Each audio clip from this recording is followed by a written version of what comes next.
దేవిపట్నం అనే గ్రామంలో రఘురాం శాంతమ్మ అనే భార్యాభర్తలు నివసిస్తూ ఉంటారు. వీళ్ళు పాతకాలపు పద్ధతులు భావాలు కలిగిన దంపతులు. వీరికి 2 కొడుకులు, 2 కోడళ్ళు. పెద్ద కొడుకు అరుణ్, కోడలు అంజలి. చిన్న కొడుకు రాజేష్, కోడలు కావ్య. వీళ్ళది ఒక మధ్య తరగతి కుటుంబం. చాలా అందమైన మట్టి కోడలు కలిగిన ఇంట్లో నివసిస్తూ ఉంటారు. కోడలు అంజలి పేద ఇంటి నుంచొచ్చిన అమ్మాయి. చాలా శాంత స్వభావురాలు. అందరిది చాలా బాధ్యతగా చూసుకుంటూ ఉంటుంది. ఇక చిన్న కోడలు కావ్య చాలా పెద్దింటమ్మాయి. కాని రాజేష్ మంచితనం చూసి రాజేష్ది మధ్యతరగతి కుటుంబం అని తెలిసినా కూడా తన్ను ప్రేమించి పెళ్లి చేసుకుని కొత్తగా ఆ ఇంట్లోకి అడుగు పెడుతుంది. కాని కావ్యకి ఆ ఇరుకు గదులు, సరైన సౌకర్యాల్లేని ఇల్లు అస్సలు నచ్చక చాలా ఇబ్బంది పడుతూ ఉంటుంది. కావ్య ఆ ఇంట్లో కల్పించే ఇబ్బందులేమిటో మరి మనం ఈ కథలో చూసి తెలుసుకుందాం. బయట శుభ్రం చేస్తూ ఉండగా కావ్య అక్కడికొస్తుంది. ఛీ, ఏం చేస్తున్నావు నువ్వు? ఈ బురదంతా ఏంటి? నువ్వు కాదమ్మా, నేను నీకు అక్కనవుతాను. వాట్ ఎవర్, ఇంతకీ నువ్వేం చేస్తున్నావు? ఇందులో అంత ఆశ్చర్యంగా చూసి అడగడానికేముంది? ఉదయాన్నే కల్లాప చల్లి ముగ్గు పెడుతున్నాను. కల్లాపంటే ఈ బురద ఇంత గ్రీన్ గా ఉందేంటి? ఇది బురద కాదు చెల్లి, ఇది గేదెల పేడ. దీన్ని నీలో కలిపి కల్లాపు చల్లుతాం. You mean cow dung? యాక్చి! దాన్ని నువ్వు చేతులతో ఎలా ముట్టుకోగలుగుతున్నావు? పైగా మనం నడిచే చోట చల్లుతున్నావు. దాని మీద మనం ఎలా నడుస్తాం? చాలా అసహ్యంగా ఉంది. మన పెద్దవాళ్ళు పెట్టిన ప్రతి పద్ధతిలో చాలా సైన్స్ దాగి ఉంది చెల్లి. ఫస్ట్ నువ్వు చెల్లి అనడం మానే, ఎందుకంటే నా పేరు కావ్య. ఇక నుంచి కావ్య అన్న పేరుతోనే పిలువు. ఇక నువ్వు చేస్తున్న పని ఏదైతే ఉందో అది నేను నా జీవితంలో ఇంతవరకు చూడలేదు. మా ఇంట్లో అన్నీ పాలిష్ బండలే ఉంటాయి. నాకు అర్థమైంది కావ్య, నువ్వు ఈ పద్ధతులన్నీ తెలియకుండానే పెరిగావని. కానీ మాది పల్లెటూరు, ఇవన్నీ మాకు చిన్నప్పటి నుంచి అలవాటే. కాబట్టి నువ్వేమీ పని చేయకు, రోజు నేనే చేస్తానులే. నువ్వు చెయ్యమని అడిగినా నేను ఈ పని అయితే చచ్చినా చెయ్యంలే. మరేం పర్వాలేదు కదా, ఇంట్లోకెళ్దాం. ఇద్దరు కలిసి ఇంట్లోపలికి వెళ్ళగానే అక్కడ రఘురాం, శాంతమ్మ, అరుణ్, రాజేష్ ఉంటారు.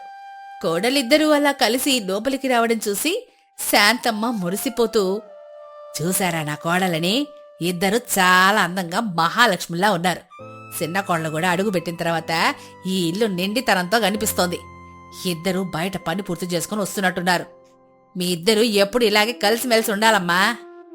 అలాగే తన సిటీలో చాలా రిచ్గా గారాబంగా పెరిగిన పిల్లమ్మా. మన పద్ధతులు, మన అలవాట్లు పూర్తిగా తెలుసుండవు. వదినా, మీరే తనకు అన్నీ నేర్పించాలి. ఏంటి మరిది గారు, ఈరోజు చాలా కొత్తగా మాట్లాడుతున్నారు? ప్రతి ఆడపిల్లకి ప్లేస్ మారిన తర్వాత అన్నీ అవే అలవాటవుతాయి. తనకి ఏ పనులు తెలియదని మీరనుకుంటున్నారు. కాని తను చూడు, ఉదయాన్నే నేను లేచేసరికి బయట కల్లాపు చెల్లి ముగ్గు కూడా పెట్టేసింది. పనిలో పాలు పంచుకుని నాకు సగం శ్రమ తగ్గించింది. కావ్య అంజలి మాటలకు ఆశ్చర్యంగా చూస్తూ మనసులో, ఏంటి తను నా గురించి ఇలా చెప్తోంది? నేను ఆ కౌడం పట్టుకుని కల్లాపు చల్లానా? ఛీ, తలుచుకుంటేనే అసహ్యంగా ఉంది. ఇంతలో శాంతమ్మ, అవునా, సిటీలో పెరిగిన పిల్ల మనతో కలిసిపోతుందో లేదో అనుకున్నాను.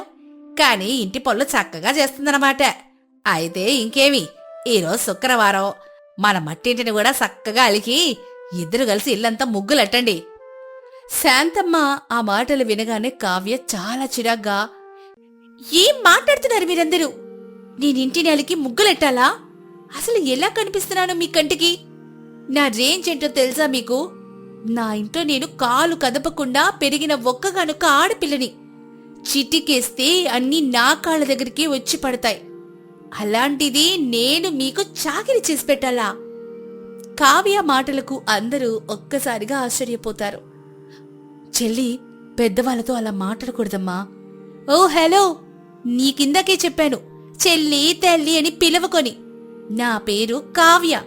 ఇంకొకసారి చెల్లి అన్నావంటే నేనేం చేస్తానో నాకే తెలీదు. కావ్య, వదినతో అలాగే మాట్లాడేది? చూడు రాజేష్, నువ్వు మంచివాడివి కాబట్టి ఆస్తి అంతస్తు చూడకుండా నేను నిన్ను ప్రేమించి పెళ్లి చేసుకున్నాను. అంతేకాని ఇలాంటి పేడ పనులు చేయడానికి కాదు. ఇంటిని చూసుకోవడం మన బాధ్యత కావ్య. ఫస్ట్ నీ ఇల్లు అనడం మానేయండి. మట్టితో 4 గోడలు కట్టినంత మాత్రాన ఇది ఇల్లు అయిపోతుందా? అది చాలదన్నట్లు అసహ్యంగా దీన్ని పేడతో కూడా అలకటాలు. నా లైఫ్లో నేను చూసిన ఫస్ట్ వరస్ట్ ఇల్లంటే ఇదే. దీని వాల్యూ కనీసం నా మెడలో ఉన్న చైన్ ఖరీదంతా కూడా చేయదు. ఇంట్లో వాళ్ళందరూ కావ్య మాట్లాడుతున్న మాటలకి మౌనంగా ఉండిపోతారు. కానీ రాజేష్కి కోపం వస్తుంది. ఇవన్నీ తెలిసే కదా కావ్య నన్ను పెళ్లి చేసుకున్నావు. నేను నీకు ముందే చెప్పాను. అయినా నువ్వు నన్నే కావాలని కోరుకున్నావు. ఇప్పుడు ఇదంతా ఏంటి? నేను అడ్జస్ట్ అవ్వగలనే అనుకున్నాను. కానీ ఈ మట్టింటిని చూసిన తర్వాత నా అభిప్రాయాన్ని మార్చుకున్నాను. అయితే ఇప్పుడు ఏం చేయాలనుకుంటున్నావు? ఇప్పుడే మా నాన్నగారితో చెప్పి ఆ పక్కన ఉన్న బిల్డింగ్ కొనమని చెప్తాను. మనందరం అందులోకి షిఫ్ట్ అయిపోదాం. కానీ ఇది మా తాతల నాటి నుంచి వస్తున్న ఇల్లమ్మా. మా ప్రాణం పోయే వరకు దీని నుంచి మేం బయటికి రాలేవు. అయితే మీరందరూ ఇక్కడే ఉండండి. కానీ నేను మాత్రం ఒక్క క్షణం కూడా ఇక్కడ ఉండలేను. రాజేష్, నేను కావాలనుకుంటే నువ్వు నాతో పాటురా. లేదంటే నేను ఇప్పుడే మా ఇంటికి వెళ్ళిపోతాను. ఇప్పుడే పెళ్ళైంది, అప్పుడే విడిపోవడం గురించి ఎందుకులే కావ్య. అయినా మీరు మాకేమైనా దూరంగా వెళ్ళిపోతున్నారా? పక్కనే ఉన్న ఇంట్లోనే కదా ఉంటున్నారు. ఇక చేసేదేవీ లేక రాజేష్ కూడా కావ్యతో పాటు ఆ పెద్ద బిల్డింగ్లో బలవంతంగా ఉండడం మొదలెడతాడు. కావ్య రోజు ఆ మట్టింట్లో ఉంటున్న వాళ్ళని చూసి చాలా మూర్ఖులని వెటకారం చేస్తూ ఉంటుంది. ఇంతలో వర్షాకాలం రానే వస్తుంది. ఒకరోజు పెద్ద గాలివానతో కూడిన వర్షం మొదలవుతుంది. కావ్య బిల్డింగ్ పై నుంచి ఆ మట్టి ఇంటి వైపు చూస్తూ ఉంటుంది. అప్పుడు అంజలి అత్తమామలకు భర్తకు సేవ చేస్తూ, అందరూ వరండాలో కూర్చుని వర్షాన్ని బాగా ఆస్వాదిస్తున్నారు. నేను మీ అందరి కోసం వేడివేడిగా పకోడీ వేసుకుని అలాగే ఒక చిక్కటి కాఫీ తీసుకొస్తాను. అంజలి లోపలికెళ్ళి వేడి వేడి పకోడీ, ఒక ఫిల్టర్ కాఫీ తీసుకునొచ్చి ఇస్తుంది. అందరూ వర్షంలో దాన్ని ఆస్వాదిస్తూ ఉంటారు.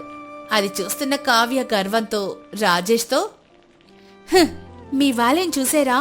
ఆ మట్టింట్లో బయట కూర్చొని చలికి ఎలా వణికిపోతున్నారో. అది మనల్ని చూడండి, ఈ మేడలో ఎంత సురక్షితంగా ఉన్నామో. నీ కళ్ళకి వర్షపు పళ్ళు బాగా కమ్మినట్లున్నాయి కావ్య. వాళ్ళక్కడ చలికి వణకడం లేదు. ఈ అందమైన వర్షపు చినుకుల్ని వేడివేడిగా పకోడీలు తింటూ ఆస్వాదిస్తున్నారు. అలాంటి జీవితం కావాలంటే చాలా అదృష్టం ఉండాలి. అలాంటి జీవితాన్ని కోరుకునేంత అదృష్టవంతురాల్ని నేను కాదు. అయినా ఏముంది ఆ మట్టి గోడల్లో ఇంట్లో? చక్కగా ఇంత మంచి బిల్డింగ్లో ఆహ్వానిస్తుంటే పిచ్చి వాళ్ళలాగా ఎథిక్స్ అంటూ ఆ మట్టింట్లోనే ఉంటున్నారు. అంత గర్వం పనికిరాదు కావ్య. ఇంటి కోడలంటే ఎలా ఉండాలో అక్కడ మా వదిని చూసి నేర్చుకో. బయట నుంచి వచ్చిన ఆడపిల్లైనా వాళ్ళందరినీ చిన్న పిల్లలాగా ఎంత బాధ్యతగా చూసుకుంటుందో చూడు. ఆ మాటలకి కావ్యకి కోపం వస్తుంది. ఇంతలో వాళ్ళిద్దరూ ఇంటి వైపు చూడ్డం చూసిన అంజలి, కావ్య, రాజేష్, వేడివేడిగా పకోడీలేశాను, మీరు కూడా తిందురు రండి. అలాగే వదినా. ఎక్కడికెళ్తున్నారు? ఏం అవసరం లేదు. మీకు కావాలంటే నేను పిజ్జా, బర్గర్స్ అన్ని ఆర్డర్ పెడతాను. అది ఎప్పుడైనా తినొచ్చు కావ్య. కానీ వర్షంలో ఈ వేడివేడి పకోడీలు అందరితో కలిసి కూర్చొని తినడం ఎప్పుడు కావాలంటే అప్పుడు జరగదు కదా. అందుకని మీరు కూడా రండి, అందరం కలిసి వర్షాన్ని ఎంజాయ్ చేద్దాం. అమ్మ మహాతల్లి, అసలే ఇంత పెద్ద వర్షం పడుతుంది. ఇప్పుడు ఆ మట్టింట్లోకి వచ్చి కూర్చుంటే ఒక్క ఉరుము ఉరిమిందంటే ఆ ఇల్లు కూలిపోయిందనుకో. అప్పుడు నీ పకోడీలు తినడానికి మళ్ళా ఒక్కరం కూడా మిగులుండం. ఇది మట్టిల్లే కాని పాతకాలం వాళ్ళు ఇల్లు చాలా గట్టిగా కట్టారు కావ్య, కాబట్టి ఏం కాదులే. అవునవును, కనబడుతూనే ఉంది. అయినా మేము ఈ బిల్డింగ్లో సుఖంగా ఉండడం మీకు ఇష్టం లేదా? చూడు, ఈ బాల్కనీలో నించున్న కూడా ఒక్క వర్షపు చినుకు కూడా మమ్మల్ని తాకట్లేదు. మిమ్మల్ని చూసుకోండి, ఆ వర్షపు జలలో ఎలా తడిసిపోతున్నారు. వర్షపు చినుకులు మన వంటిని తాకుతున్నప్పుడు, ఈ మట్టి ఇల్లు వర్షంలో తడిచినప్పుడు వచ్చే ఆ మట్టి వాసన అయిన వాళ్ళతో కూర్చొని ఆస్వాదిస్తూ ఉంటే ఈ ఆనందం ఎంత డబ్బు పెట్టినా కూడా దొరకదు కావ్య. మళ్లీ ప్రవచనాలు మొదలెట్టావా తల్లి? ఇంతలో వర్షపు ఉద్రిక్తత ఎక్కువయ్యి ఇంట్లో ఉన్న డ్రైనేజీ పైపుల నుంచి వాటర్ అంతా బిల్డింగ్లో ఉన్న అన్ని గదుల్లోకి చేరుతుంది. ఇల్లంతా డ్రైనేజీ వాటర్తో నిండిపోయి మురికి వాసన ఇల్లంతా వ్యాపిస్తుంది. కావ్య ఒక్కసారిగా, అరెది, ఏంటిది ఇలా జరుగుతోంది? వర్షం ఆగుడ్డ కురవడం వల్ల డ్రైనేజీ పైపులన్నీ బ్లాక్ అయిపోయినట్లున్నాయి. ఇల్లంతా మురికి నీరుతో నిండిపోయిందండి. ఈ వాసన నేను తట్టుకోలేకపోతున్నాను. నువ్వు కోరుకున్నది ఇదే కదా, అనుభవించు. నాకు వాంతొచ్చేలా ఉంది. ఈ వాసన నుంచి ఇప్పుడు తప్పించుకోవడం ఎలా? రెప్పి పొడవడం మానేసి ఏదో ఒక ఉపాయం చెప్పండి. అప్పుడే అందరూ ఆ బిల్డింగ్ వైపు చూస్తారు. అంజలి కావ్యతో, అరే కావ్య, ఇల్లంతా మురికి నీటితో నిండిపోయినట్లుందే. ఈ వర్షం చూస్తే ఇప్పుడే తగ్గేలా లేదు. అక్కడ ఉండడం సురక్షితం కాదమ్మా, మీరు ఇంట్లోకి వచ్చేసేయండి. వెంటనే కావ్య రాజేష్ ఆ మట్టింట్లోకి వెళ్తారు. ఎవరు ఒక్క మాట కూడా మాట్లాడకుండా అందరూ మౌనంగా ఉంటారు. అంజలి కలగజేసుకొని, ఏంటి కావ్య, ఇంటి గురించి ఆలోచిస్తున్నావా? వర్షం తగ్గిన తర్వాత అందరం కలిసి దాన్ని శుభ్రం చేసుకుందాంలే. ఇద్దరు బాగా తడిచిపోయినట్లున్నారు, ముందు తల తుడుచుకోండి. అందరు కలిసి ఇంటికి ఏమీ కాదని చెప్పి కావ్యకి ధైర్యం చెప్తారు. వాళ్ళందరి మాటలకి కావ్య సిగ్గుపడుతూ, నన్ను క్షమించండి, గర్వంతో పొగరు తలకెక్కి మీ అందర్నీ, ఈ ఇంటిని చాలా అవమానించి మాట్లాడాను. అందుకే నా కర్మ నాకు తిరిగొచ్చింది. అసలైన ఆనందం పెద్ద పెద్ద మేడల్లో కాదు, ఆయన వాళ్ళలో కలిసుంటే చిన్న మట్టింట్లో కూడా దొరుకుతుందని ఈ రోజే ప్రకృతి నాకు తెలిసేలా చేసింది. నేను మిమ్మల్ని అంత అవమానించి మాట్లాడినా కూడా మీ అందరూ నాకు ధైర్యాన్ని ఇస్తున్నారు. నేను చేసిన తప్పుకు మీ అందరు నన్ను క్షమించాలని మనస్ఫూర్తిగా కోరుకుంటున్నాను. ఈ రోజు నుంచి నేను కూడా మీతో పాటే ఇదే మట్టింట్లో ఉంటాను. అందరూ కలిసిమెలిసి ఉందాం. కావ్యాల వచ్చిన మార్పుకి ఇంట్లో వాళ్ళంతా ఆనందపడతారు. ఇక ఆ రోజు నుంచి అందరూ అదే మట్టింట్లో కలిసిమెలిసి అన్యోన్యంగా ఉంటారు. మరి ఈ కథ ద్వారా మనం తెలుసుకున్న నీతేంటో తెలుసా? అయిన వాళ్ళ ప్రేమానురాగాలే అసలైన సంపద. సంతోషం ఎప్పుడూ సంపదతో రాదు. అది పచ్చని పొలాల మధ్య ప్రశాంతమైన వాతావరణంలో ఉన్న ఆ పల్లెటూరిలో రాఘవయ్య, శకుంతలది పెద్ద ఉమ్మడి కుటుంబం నివసిస్తోంది. రాఘవయ్యకు 2 కొడుకులు. పెద్ద కొడుకు అరుణ్, చిన్న కొడుకు హరీష్లు ఉన్నారు. అరుణ్ భార్య అంజలి పల్లెటూరి వాతావరణంలో పెరిగిన అమ్మాయి. సాంప్రదాయాలు, వంటలు అంటే ఆమెకు ప్రాణం. ఇక హరీష్ భార్య శృతి సిటీలో పెరిగిన మోడర్న్ అమ్మాయి. ఆమెకు ఫాస్ట్ ఫుడ్స్, సిటీ కల్చర్ అంటే ఇష్టం. ఆ ఇంట్లో 2 కోడళ్ల వంటగదులు పక్కపక్కనే ఉన్నా వాటి మధ్య ఉన్న వ్యత్యాసం ఆకాశానికి భూమికి ఉన్నంత ఉంటుంది. ఒకరోజు ఉదయం 8 గంటల సమయంలో అంజలి వంటగది అంతా పచ్చని కూరగాయలు, ఆకుకూరలతో నిండిపోయింటుంది. ఎక్కడ చూసినా బీరకాయలు, బెండకాయలు, తోటకూర, గోంగూర కట్టలు కనిపిస్తున్నాయి. అంజలి తన స్నేహితురాలు పద్మతో కలిసి వంటల సన్నాహాల్లో నిమగ్నమైంది. ఏమి పద్మ, ఈరోజు అత్తయ్య గారికి ఇష్టమైన గోంగూర పచ్చడి, మినపగారెలు చేద్దామనుకుంటున్నాను. నిన్ననే నాన్నగారు ఊరు నుంచి వచ్చేటప్పుడు తాజా గోంగూర తెచ్చారు. చూస్తుంటేనే నోరూరిపోతుంది కదూ. అవునంజలి, అసలు నీ వంటగది చూస్తుంటే నాకు చాలా ఆశ్చర్యంగా ఉంటుంది. నువ్వు వంటలకే పరిమితం కాకుండా ఈ కూరగాయలతో వంటగదిని ఒక పూదోటలా మార్చేశావు. ఎటు చూసినా కూరగాయలే. ఇక్కడ చూస్తేనే సగం కడుపు నిండిపోతోంది. మీ అత్తయ్య గారు నిన్ను మెచ్చుకోవడంలో తప్పు లేదులే. అదేం లేదు పద్మ, మన పల్లెటూరులో దొరికే తాజా కూరగాయలతో వంట చేస్తే వచ్చే రుచే వేరు. ఫ్రిడ్జ్లో పెట్టి తీసిన కూరల్లో ఆ రుచి ఎక్కడుంటుంది చెప్పు. అందుకే నేనెప్పుడూ ఇలా రోజు ఉదయాన్నే తోట నుంచి తాజా కూరగాయలు తెప్పించుకొని నిండుగా ఉంచుకుంటాను. పచ్చగా ఉంటే కంటికి, వండితే కడుపుకి హాయి. అవునులే అంజలి, నీకు ఈ వంటలంటే ఉన్న శ్రద్ధ ఇంకెవ్వరికుండదు. ఆ మినపప్పు రాత్రి నానబెట్టావు కదా, బాగా నానింది. గారెలు భలే వస్తాయిలే. ఈరోజు ఇంక గోంగూర పచ్చడికి కాస్త ఎండుమిర్చి ఎక్కువేనా? మీ మావయ్య గారికి కొంచెం ఘాటుగా ఉంటేనే ఇష్టం కదా. అవును పద్మ, ఎండుమిర్చి కొంచెం ఎక్కువేవి. అలాగే కొద్దిగా ధనియాలు, జీలకూర కూడా వేయించు. సువాసన అద్దరిపోవాలి. కట్టెల పొయ్యి మీద వండుతున్నాం కదా, ఆ రుచే వేరులే. సరే సరే, అలాగే చేస్తాను. అయినా ఈ కాలంలో కట్టెల పొయ్యి మీద వంట చేసే ఓపిక ఎవరికుందే? నీకు తప్ప. ఓపిక కాదు పద్మ, ఇష్టం. మా అమ్మ ఎప్పుడు చెప్పేది, కట్టెల పొయ్యి మీద మంట నెమ్మదిగా తగిలి కూరలు బాగా ఉడుకుతాయి, రుచి పెరుగుతుంది అని. పైగా ఆ పొగవాసిన వంటకు ఒక రకమైన కమ్మదనాన్నిస్తుంది. అదే సమయంలో పక్కనే ఉన్న శృతి వంటగది పరిస్థితి పూర్తిగా భిన్నంగా ఉంది. అక్కడ పచ్చదనం అనే మాటే లేదు. ఒక పెద్ద double door fridge, micro oven, mixie jar, gas stove, ఒక నాన్ స్టిక్ ప్యాన్, ఒక బౌల్, ఇవి మాత్రమే ఆ గదిలో ఉన్నాయి. శృతి తన స్నేహితురాలు నవ్యతో కలిసి ఆన్లైన్లో చూసిన ఏదో కొత్త వంటకం చేయడానికి ప్రయత్నిస్తోంది. నవ్య, నిన్న రాత్రి యూట్యూబ్లో ఒక కొత్త రెసిపీ చూశాను. Cheesy chicken Manchuria with French fries. చూస్తుంటేనే యమ్మీ యమ్మీగా ఉంది. ఈరోజు మనం అదే చేద్దామే. చాలా సింపుల్గా ఉంది. ఓకే శృతి, నీ ఇష్టం. కానీ జాగ్రత్త, ఆ నాన్ స్టిక్ ప్యాన్లో నూనె వేడి చేసేటప్పుడు చూసుకో. ఆ మధ్య ఒకసారి ఇలాగే చేస్తూ మంటలొచ్చాయి. గుర్తుంది కదా? ఇంట్లో పెద్దవాళ్ళున్నారు. మళ్ళీ ఏవైనా అంటే బావుండదు. అదేం పర్వాలేదులే నవ్య. అప్పుడు నేను ఫ్లేమ్ని హైలో పెట్టాను, అందుకే అలా జరిగింది. ఇప్పుడు నేను చాలా జాగ్రత్తగా చూసుకుంటాలే. నువ్వు ఆ చికెన్ని చిన్న చిన్న ముక్కలుగా కట్ చేయి. నేను ఈలోపు మ్యారినేషన్ కోసం సాస్లు రెడీ చేస్తాను. Soya sauce, chilli sauce, tomato ketchup అన్నీ తీసి బయట పెట్టు. అన్నీ ఫ్రిడ్జ్లోనే ఉన్నాయి, తీస్తున్నాను. అయినా ఉదయం ఉదయం ఈ నాన్ వెజ్ ఏంటి శృతి? మీ అత్తయ్య గారికి తెలిస్తే కోపడతారేమో. అబ్బే, ఆవిడిటి వైపే రార్లే. వచ్చినా నేను మేనేజ్ చేస్తాను. అయినా వీకెండ్ కదా, కొంచెం స్పెషల్గా ఉంటే బాగుంటుందని.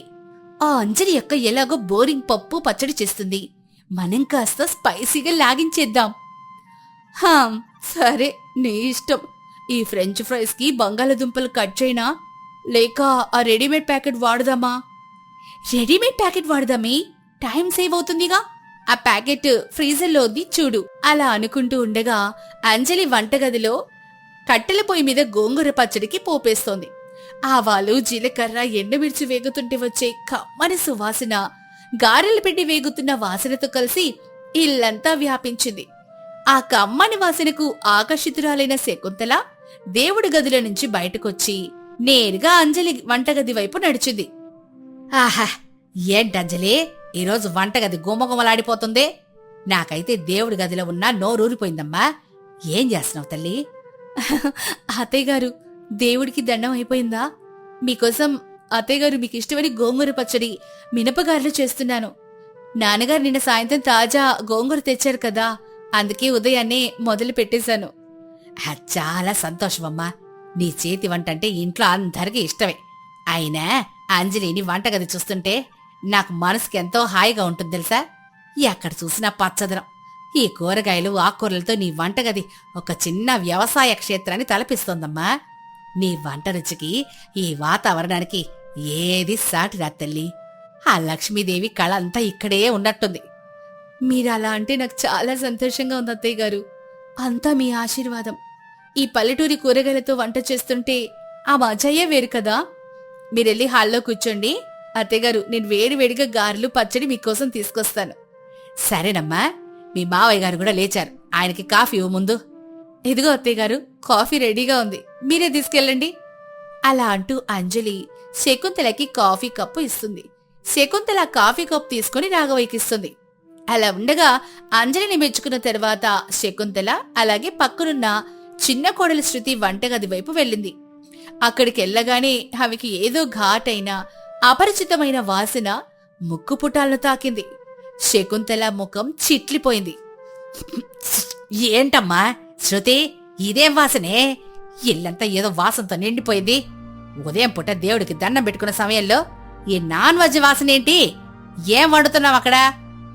అప్పుడే శృతి నాన్ స్టిక్ ప్యాన్ లో నూనె పోసి మంట ఎక్కువ పెట్టి అందులో ముందుగా మ్యారినేట్ చేసిన చికెన్ ముక్కలు వేస్తోంది. నూనె బాగా వేడెక్కడం వల్ల ఒక్కసారిగా మంటలు పైకి లేచాయి. శృతి, నవ్య భయంతో గట్టిగా అరుస్తూ వెనక్కి తగ్గారు. అమ్మో నవ్య, వెనక్కిరా! అయ్యో అయ్యో, ఏంటమ్మా ఇది? ఏం చేస్తున్నారు మీరిక్కడ? ఆ మంటలేంటే? ఇల్లు తగలబెట్టేలా ఉన్నారే తల్లి. తప్పకుండాలే, స్టవ్ ఆఫ్ చేయండి ముందు. అలా అంటూ శకుంతల వెళ్లి స్టవ్ ఆఫ్ చేస్తుంది. అదేం లేదత్తయ్య గారు, చికెన్ మంచూరియా చేస్తుంటే కాస్త నూనె ఎక్కువై మంట ఎక్కువ పెట్టేసరికి అలా పైకొచ్చేసాయి. నేను చూసుకోలేదు. ఏంటమ్మా ఈ సిటీ కల్చరు? ఉదయం పూట ఆ నాన్ వెజ్ వాసనేంటి కొంపలో? ఈ మంటలు, ఈ భయం, ఇదంతా చూస్తుంటే నాకు కంగారుగా ఉంది. అసలు ఈ వంటగది ఏంటిలా ఉంది? ఒక్క కూరగాయ ముక్క లేదు, పచ్చదనం లేదు. అంతా ప్లాస్టిక్ డబ్బాలు, ప్యాకెట్లే. నీకు వంట చేయడం రాకపోతే నేర్చుకోవాలి గాని ఇలా ప్రయోగాలు చేసి ఇల్లు తగలబెడతావా? సారీ అత్తయ్య గారు, ఇంకెప్పుడు ఇలా జరగకుండా చూసుకుంటాను. నేను కేవలం ఒక కొత్త రెసిపీ ట్రై చేద్దామని. సారీ కాదు శృతి, మన పద్ధతులు, సాంప్రదాయాలు తెలుసుకో. ఈ జంక్ ఫుడ్లు ఫాస్ట్ ఫుడ్లు ఎప్పుడో ఒకసారి సరదాగా తింటే పర్వాలేదు గాని రోజు ఇవే తింటే ఆరోగ్యానికి మంచివి కావు. ఇంట్లో పెద్దవాళ్ళం ఉన్నాం, మన ఆరోగ్యం కూడా చూసుకోవాలి కదా. ఒకసారి పక్కకెళ్ళి నీ తోడికోళ్ళ అంజలిని చూసి నేర్చుకోమ్మా. అక్కడ చూడు, పచ్చదనం, కూరగాయలతో, కమ్మని సువాసనలతో ఆ వంటగది ఎంత ప్రశాంతంగా ఉందో. చూస్తేనే మనసుకి హాయిగా ఉంది. ఇక్కడ చూస్తే టెన్షన్ తప్ప ఏమీ లేదు. అవునత్తయ్య గారు, నాదే తప్పు, నన్ను క్షమించండి. సరే, జరిగిందేదో జరిగింది గాని ఆ ప్యాన్ పక్కన పెట్టి వెళ్ళి అంజలి దగ్గర కూర్చో. కనీసం ఆ పచ్చడి ఎలా చేస్తుందో చూసి నేర్చుకో. రేపటి నుంచి నువ్వు కూడా ఆ వంటగదిలోని వంట చేయాలి. ఈ ఫాస్ట్ ఫుడ్స్ తగ్గించు. అలా చెప్పి శకుంతల అక్కడి నుంచి వెళ్ళిపోతుంది. అప్పుడు శకుంతల మాటలతో శృతికి తన తప్పు తెలిసొచ్చింది. తన వంటగదికి అంజలి వంటగదికున్న తేడా ఆమెకు స్పష్టంగా అర్థమైంది. మరుసటి రోజు ఉదయం నుంచి ఆమె అంజలి వంటగదికి వెళ్లడం మొదలెట్టింది. అంజలి కూరగాయలు కోస్తుంటే శృతి ఆసక్తిగా గమనిస్తోంది. అక్క, నేను కూడా నీకు సహాయం చేయనా? రా శృతి, రా. సహాయం ఏముందిలే కానీ ఇక్కడ కూర్చో. ఈరోజు బెండకాయ పులుసు చేద్దామనుకుంటున్నాను. అక్క, నాకుడా ఈ పల్లెటూరి వంటలు నేర్పించవా? నిన్న అత్తయ్య గారు చెప్పింది నిజమే. మన ఆరోగ్యం మన చేతుల్లోనే ఉంది. ఈ సిటీ ఫుడ్స్ వల్ల రుచి తప్ప ఆరోగ్యం లేదు. నీ వంటగది చూస్తుంటే నాకు కూడా ఇలాగే వండుకోవాలనిపిస్తోందక్కా. తప్పకుండా శృతి, ఇందులో కష్టం ఏముంది? ఇద్దరం కలిసి రోజు కొత్త కొత్త వంటలు చేద్దాం. ముందు నువ్వు ఈ బెండకాయలు ఎలా కోయాలో చూడు. పులుసులోకి మరీ చిన్నగా కొయ్యకూడదు.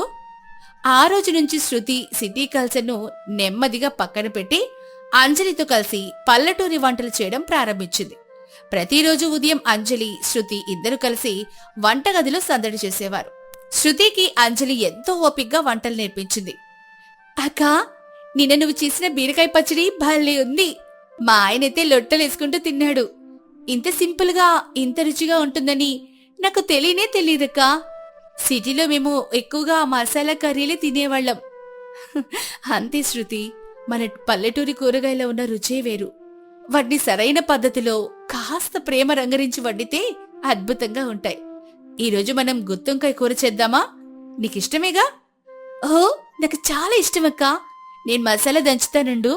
అలా అనుకుంటూ ఉండగా కొద్ది రోజులైన శృతి వంటగది కూడా అంజలి వంటగదిలా పచ్చని కూరగాయలతో నిండిపోయింది. ఆ మిక్సీ జార్లు, మైక్రో ఓవెన్లు పక్కకెళ్ళిపోయి వాటి స్థానంలో రోలు, రోకలి వచ్చాయి. అత్తమామలు రాఘవయ్య, శకుంతల, భర్తలు అరుణ్, హరీష్ ఇద్దరూ కోడళ్ల వంటలను ఆస్వాదిస్తూ ఎంతో సంతోషపడ్డారు. ఒకరోజు సాయంత్రం అందరూ హాల్లో కూర్చొని కాఫీ తాగుతూ ఉండగా, శకుంతల, ఏమంటావ్? మన కోడలిద్దరు కలిసి చేసిన ఈ వంటలు అమృతంలా ఉన్నాయి కదూ. మొన్నటిదాకా ఒకరు పచ్చడి చేస్తే ఒకరు పిజ్జా తెప్పించేవారు. ఇప్పుడు ఇద్దరు కలిసి ఒకటే వంట చేస్తున్నారు. ఇల్లు కూడా ఎంతో ప్రశాంతంగా ఉంది. అవునండి, మన కోడలిద్దరూ కలిసిపోయారు. మొదట్లో శృతిని చూసి కాస్త భయపడ్డాను గాని అంజలి దాన్ని బాగా మార్చేసింది. ఇక మనకు ఏ చీకు చింత లేదండి. ఇద్దరూ అక్కా చెల్లెలా కలిసిపోయారు. నిజమే నాన్న, అంజలి, శృతి ఇద్దరు కలిసి వంట చేస్తుంటే చూడ్డానికి చాలా ముచ్చటగా ఉంది. అంజలి ఓపిక్కి మెచ్చుకోవాలి. అవునన్నా, శృతిలో ఇంత మార్పు వస్తుందని నేను కళ్ళ కూడా ఊహించలేదు. ఇప్పుడు నా ఫ్రెండ్స్ కి ఫోన్ చేసి మా ఆవిడ చేసిన వంటలు ఎంత బాగుంటాయో గొప్పగా చెప్తున్నాను. అదంతా అంజలి అక్క చలవే. అక్క దగ్గర చాలా నేర్చుకున్నాను. శృతికి చాలా ఆసక్తి ఉందండి, అందుకే త్వరగా నేర్చుకుంది. రేపు మీ అందరికీ ఇష్టమైన రొయ్యల కూర చేద్దామనుకుంటున్నాం. ఏమంటారు? అలా అనగానే అందరూ సంతోషంగా తలూపారు. అలా అంజలి, శృతి ఒకరికొకరు సహాయం చేసుకుంటూ కుటుంబ సభ్యులకు ఆరోగ్యకరమైన, రుచికరమైన వంటలు అందిస్తూ అందరూ సుఖ సంతోషాలతో జీవనం సాగించారు. ఆ ఇంట్లో సిటీ, పల్లెటూరి వాతావరణాల మధ్య ఉన్న వ్యత్యాసం మాయమై ఒక అందమైన, బలమైన కుటుంబ బంధం ఏర్పడింది. వంటగది కేవలం వంటలకే పరిమితం కాకుండా వారి మధ్య ప్రేమను పెంచి ఒక వేదికగా మారింది.